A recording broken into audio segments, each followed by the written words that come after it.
Titip tanya, siapa Kang Gruhin dan Kang Mustafa yang sering disebut-sebut oleh Gus Baha?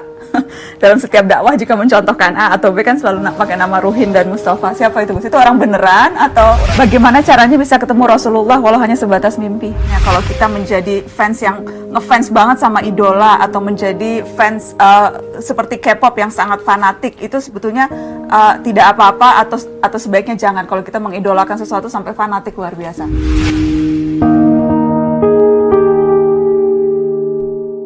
Gus, putra-putri 3 ya Gus? Iya. Ada keinginan meneruskan jejak atau jadi minimal jadi santri atau belajar tafsir Al-Quran atau? Ya kalau keinginan iya, tapi ya alami tadi. Karena kalau nggak pilihannya anak-anak juga repot.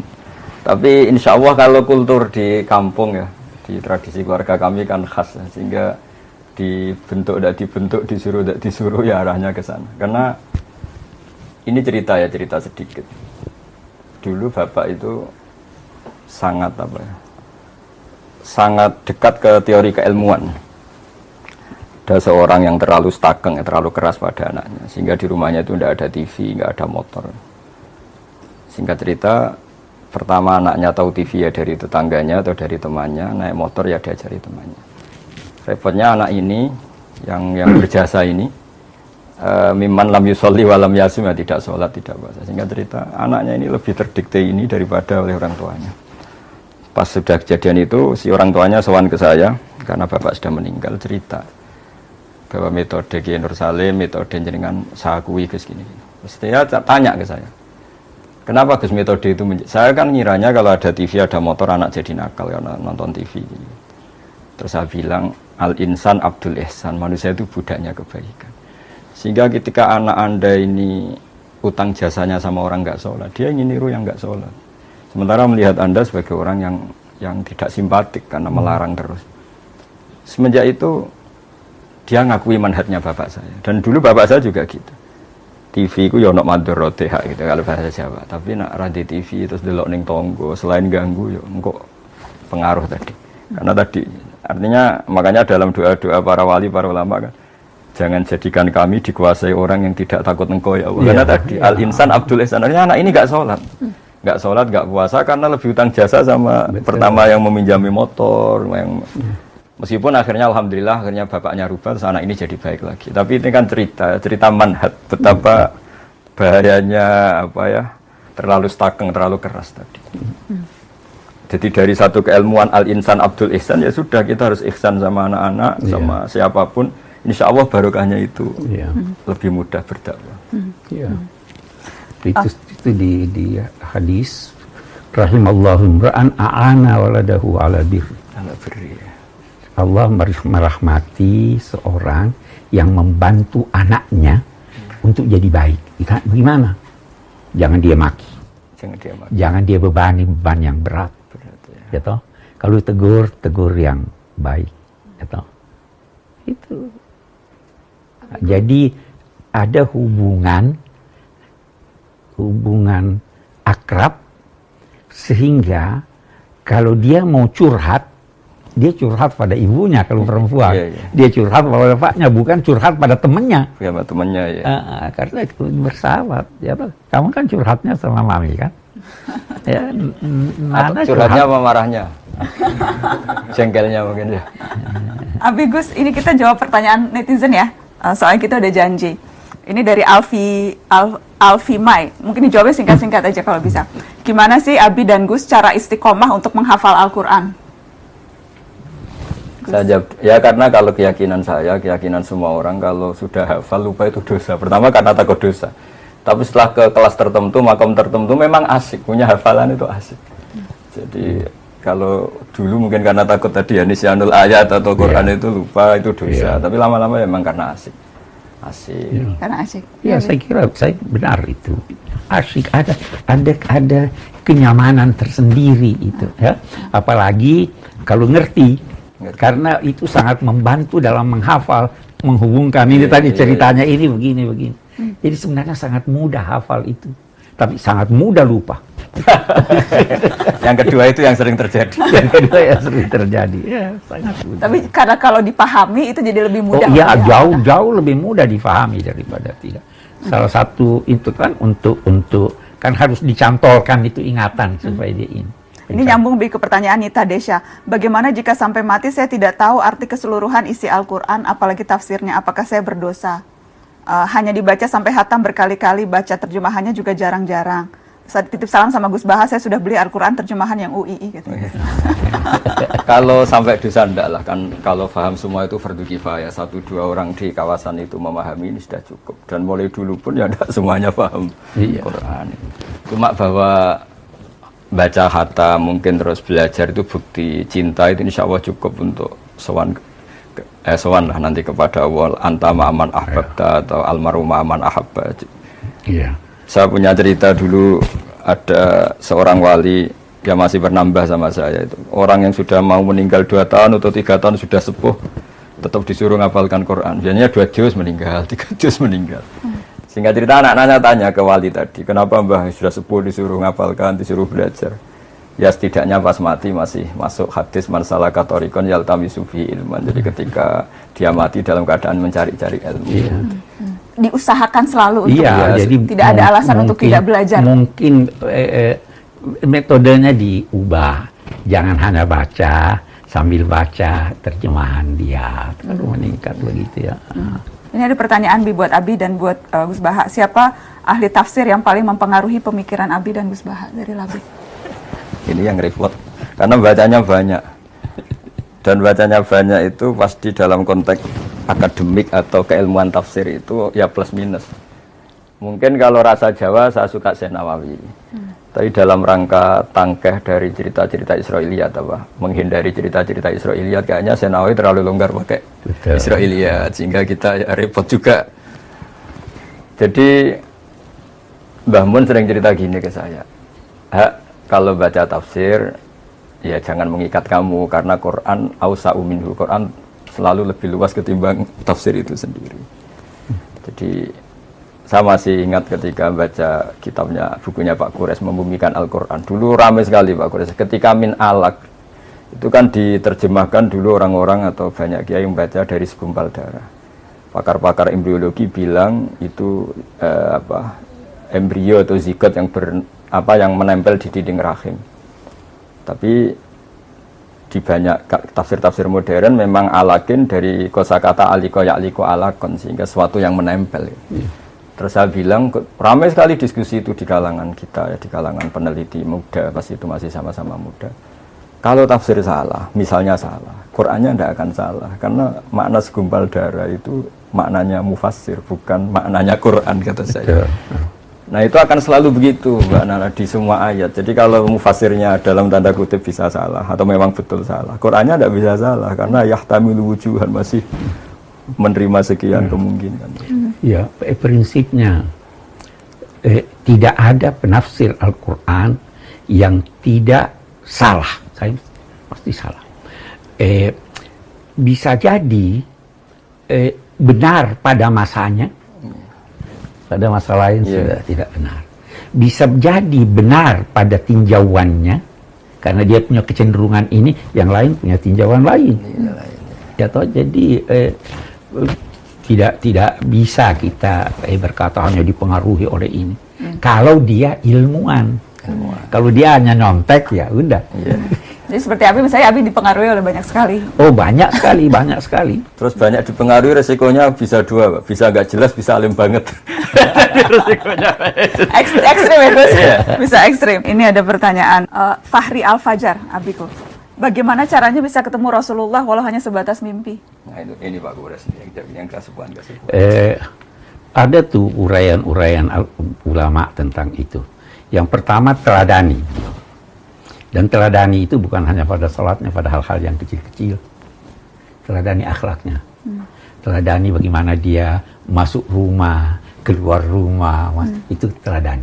Yang kedua, sering selawat. Jadi hati selalu ini. Yang ketiga, berdakwah.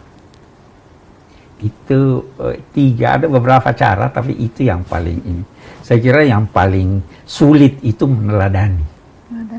Bagaimana kita meneladani akhlaknya, bagaimana ya banyak sekali. Sehingga hati terpaut dengan beliau, Dan dari segi ilmu jiwa juga kan ada itu, kalau terpaut hati bisa mimpi. Nah, tapi ini kalau Rasulullah itu yang mimpi itu pasti benar. Maksudnya, Mimpi yang pasti benar itu kalau mimpi Rasul. Begitu loh Gus Wah, ya. Walaupun Qur'ani fil manam faqad ra'ani haqqan.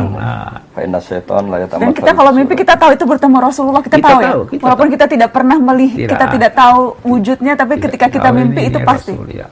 Dan yang mimpi itu bisa bermacam-macam. Mungkin waktu dia lihat, oh ini kok muda, ini kok tua, dan itu nanti ada tafsirnya lagi. Apanya? Oke. Mimpi Rasul tidak mungkin salah. Mimpi Tuhan pasti salah. Karena laisa kamitslihi syai'un. Iya. Oke. Ini pertanyaannya ringan. Gus, bolehkah mensalawati seseorang supaya bisa berjodoh? Ya kalau harapan terus kepada Allah ya bagus lah. Terus yang dipakai sholawat ya. Wah, ini ada 4-nya. Bagaimana nih? Kalau yang nggak bagus itu kan memaksakan kehendak ya. Kalau harapan kan ya bagus. Oh, iya. Jadi nggak apa-apa bersalawat supaya dapat jodoh? Ya kan Ini langsung nyatet lagi. Enggak. di antaranya sarana ya, sarana qadul hawaid supaya hajat kita kesampaian kan memperbanyak sholawat. Apalagi calon itu yang kita idam-idamkan karena kesalehannya, karena kebaikannya kan nggak masalah. Yang penting banyak bersalawat. Oke. Dari Hanum, Assalamualaikum Mbak Nana, tolong tanyakan Gus Baha, kapan mau punya akun Instagram? Masuk kalah sama Abi Quraisy. Nah, itu. Abi juga akun Instagramnya. Kadang saya sih yang suka update akun Instagram Abi. Tapi Abi baca ya, Abi baca, Abi ngikutin. Dulu Abi Twitteran, sekarang udah nggak sempet. Tapi Abi tetap up to Ya date. jawabannya kapan-kapan atau memang nggak ingin. Karena tadi saya kan sibuk di rumah itu kan banyak yang ngaji tahfidz itu. Jadi membayangkan santri seneng ikut seneng, kalau kesulitan ngaji ikut. Ya pokoknya alihima anitum lah, kalau melihat santri susah belajar ya kita ikut susah. Betul. Jadi itu udah nyita waktu. Kalau WA aja nggak ada ya Gus, apalagi Nggak ada, Instagram. ya, Instagram. Ini titip tanya, siapa Kang Ruhin dan Kang Mustafa yang sering disebut-sebut oleh Gus Baha? Dalam setiap dakwah jika mencontohkan A atau B kan selalu pakai nama Ruhin dan Mustafa. Siapa itu Gus? Itu orang beneran atau? Orang beneran. Jadi saya itu ngaji kan, saya itu termasuk orang yang menghindari diundang acara-acara publik, kecuali pernah sepuh atau guru. Sehingga sebenarnya ngaji saya itu hanya istiqomah di Jogja sama di rumah. Nah, dulu kan saya kerja di Wipres tapi sambil ngaji. Karena saya ini nggak ngaji memang. Singkat cerita, 2 orang ini termasuk yang pertama. Ketika masih 20, masih di kontrakan Pak Gures, masih ikut ngaji. Karena adatnya pondok itu gejlok-gejlokan. Ya akrab betul ya, mereka anggap saya gurunya tapi ya berani makan di depan saya, berani apa saja karena ya memang akrab. Dan saya ngenang Nabi itu juga gampang saja kalau ada sahabat yang sering digojlok Nabi apa. Jadi sederhana, sampai Nabi ada sahabat dipanggil Abu Hurairah, kadang dipanggil Abu Hirin. Jadi ceria sekali dulu Nabi dakwah itu. Iya, betul. Ada sahabat yang, nama kamu siapa? Saya Huzan. Ndak, bal anta sahal gitu kan. Jadi yang diganti-ganti namanya apa. Gampang sekali. Sehingga saking seringnya nyebut nama itu Nabi kadang ditanya sahabat, ini Ali khosoh apa ini untuk saya tok apa untuk semua? Ya untuk semua. Jadi itu kan khas-khas pondok ya. Jadi memang harus ada yang diajak lawan bicara. Tapi memang teman akrab sama saya. Sampai sekarang anaknya ada mondok di saya. Oke, jadi itu menjawab pertanyaan. Jadi yang penasaran itu betul ada 2 manusianya itu ada betul namanya.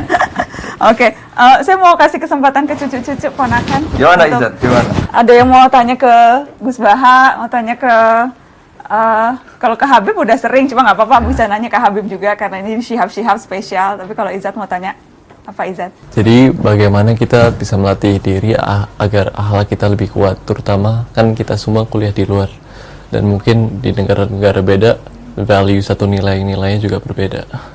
Jadi begini ya, ketika saya pernah diundang komunitas NU di Korea Selatan, paling setahun yang lalu. Saya itu dulu Mbak Najwa kalau baca doa Rabbana lakal hamdu mil'us samawati wa mil'ul ardi. Ya Allah, Engkau dipuji di semuanya alam Engkau, baik di langit maupun bumi.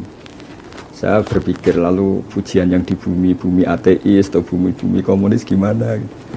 Tapi setelah saya di Korea, ternyata banyak tenaga kerja dari berbagai negara yang bikin masjid, yang sujud. Begitu juga saya sering punya teman yang kuliah di Inggris, di Jerman, mereka juga cerita masih ngaji saya lewat internet, lewat YouTube. Nah, dengan tradisi ilmu yang benar, akidah yang benar, hadhihi ardullah, misalnya ini bumi Allah. Sehingga utang jasa Anda hanya kepada Allah. Ini air juga ciptaan Allah. Sehingga utang jasa kita ya sama Allah. Sehingga dengan demikian, meskipun ada negara yang tatanannya bagus, yang seakan-akan lebih baik dibanding Indonesia, itu tidak mendikte kita, karena kita pertama merasa utang jasa sama Allah, bukan ada yang lain gitu. Karena bumi yang kita injak milik Allah, air yang kita minum milik Allah. Nah, bahwa orang melupakan Allah karena tadi berpikirnya sudah sangat melenceng ya, dikira itu negara baik, tertib, kemudian jasanya manusia itu. Oke, kita ngakui, tapi nomor satu tetap jasanya Allah Ta'ala. Sehingga saya kadang baca Quran, Pak Quras, ini tahadus bin iman. Kadang nggak kuat tak teruskan ketika Allah ngendikan misalnya, nahnu khalaqnakum falaula tusaddiqun. Mbok Yahoo sang bikin langit bumi, bikin air itu yang menciptakan Mbok Yahoo, kamu ngakui itu saya gitu. Karena sudah banyak yang nggak ngakui, akhirnya hubungannya sama makhluk bukan sama Allah. Ya kira-kira gitu. Supaya tetap. Iya. Coba Pak Quras mungkin mau nambahkan. Ya, cukup. Jangan banyak-banyak. Ya, Rifati ada bertanya. Kak Fatih? Jadi tadi ada diskusi tentang mengikuti hati atau keperluan rasa di dalam dan juga akal. Tapi pertanyaanku mungkin untuk Gus Baha dan Habib lebih mendalami hal itu. Sekarang banyak orang membenarkan hal dengan mengatakan, oh saya hanya mengikuti hati saya. Dan mungkin hal-hal itu mungkin bisa aja kurang baik atau mungkin tidak, ya mungkin saja hal itu tidak benar atau bisa menyakiti orang lain. Jadi pertanyaanku adalah, apakah hati itu selalu benar, dan jika tidak, bagaimana kita bisa mengasahkan hati kita agar mungkin lebih sering benar? Ini tadi yang membicarakan hati tadi, tidak hati kamu dengan ilmu dengan rasa. Iya, jadi begini. Ada yang dinamai hati nurani, ya kan? Tapi hati nurani itu tidak selalu benar. Karena hati nurani itu dibentuk oleh lingkungan, oleh budaya, oleh pengetahuan. Kalau ini keliru, bisikan hatinya keliru. Kira itu orang-orang itu ada diberikan oleh Syekh Abdul Halim Mahmud, ada bukunya menyangkut itu. Dia bilang, kamu kira itu filosof Yunani yang melecehkan perempuan, kira-kira hati nuraninya tidak ada. Itu kaum kapitalis. Apa hati nuraninya lebih rendah daripada orang komunis? Semua punya hati nurani, tapi hati dibentuk oleh ini. Hati nurani kalau mau benar harus dibentuk berdasarkan cahaya ilahi. Ya toh? Itu yang membentuk nurani. Kalau sudah terbentuk itu yang Nabi. Jadi yang sudah terbentuk itu yang Nabi katakan apa itu? Istafti qalbak. Jadi kalau sumbernya, isinya salah, ya ininya salah. Tapi ikuti Al-Quran. Bagaimana itu Al-Quran? Allahu nurus samawati wal ardh. Dia yang memberi cahaya. Akal diberinya, hati diberinya, ilham diberinya. Ini kumpulan, itu hati nuraninya pasti benar. Tapi kalau sumbernya, ya, jadi banyak orang berkata hati nurani. Enggak, hati nurani bisa salah. Tergantung dari mana sumbernya hati nurani. Dari mana sumbernya? Dan segala sumber Al-Quran. Segala sumber Al-Quran. Ya kan? Oke. Jadi mengasah hati untuk Nah, di benar situ dengan pentingnya belajar orang Al-Quran. ngaji.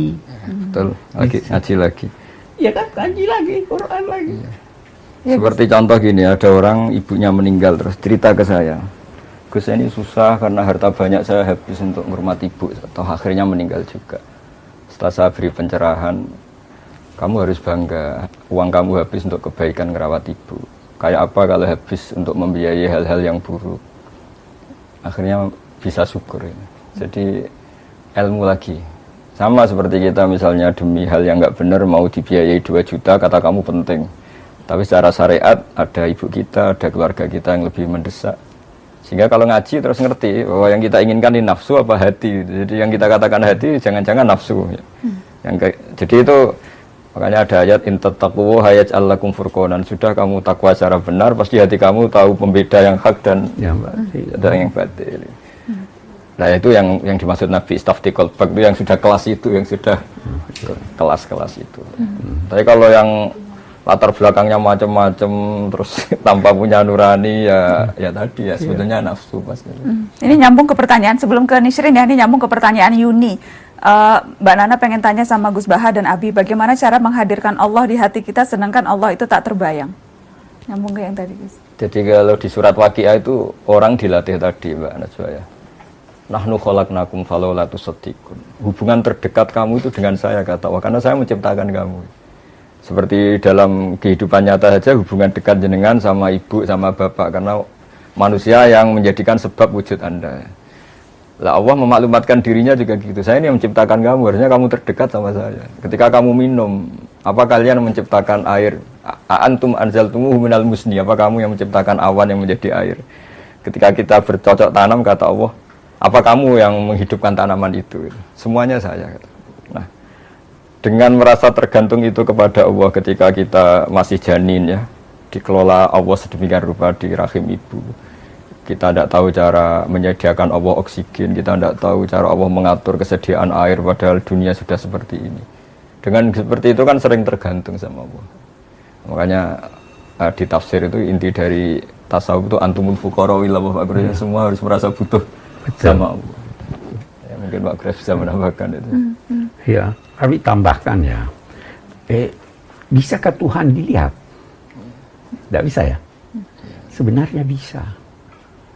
Melalui alam raya. Jadi ada itu istilah tajalli. Tuhan menampakkan dirinya sesuai kemampuan kita melihat. Kita tidak bisa lihat Tuhan, maka kita terlalu lihat matahari aja tidak bisa lama-lama, ya kan? Maka Tuhan ingin memperkenalkan dirinya. Dia ciptakan alam raya itu tadi yang dibilang khalaqtul khalqa liya'rifuni. Apa? Lihat. Kenapa ada ini? Kenapa ada itu? Tidak mungkin itu ada kalau tidak ada yang mengadakan. Maka lahir, oh ini dia hebat ini, kok bisa begini, bisa begini, bisa begini. Jadi karena itu dalam konteks mengingat ada yang dinamai jangkar emosi, jangkar ingatan. Itu lihat itu foto itu yang di atas, lihat itu terus ingat ayah ya. Jangkar untuk kita ingat. Kenapa kita pasang ayat-ayat Quran di rumah? Itu jangkar ya toh. Nah, ini orang tidak mau pakai jangkarnya, jadi dia lupa.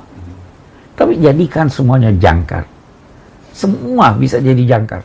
Dengar guntur, ingat Tuhan, ada doanya kan? Subhanallah di yusabbihu ra'du bihamdih. Ya, jadi itu yang diajarkan supaya selalu ingat, oh ini begini. Jadi tidak pernah lupa. Oke. Nishrin? Oke, sebenarnya ini sekalian curhat juga ya. Boleh, nggak apa-apa curhat. Sebenarnya yang aku alamin, baik teman-teman aku juga kayak nggak ngerasa atau nggak tahu makna di balik ritual-ritual tersebut.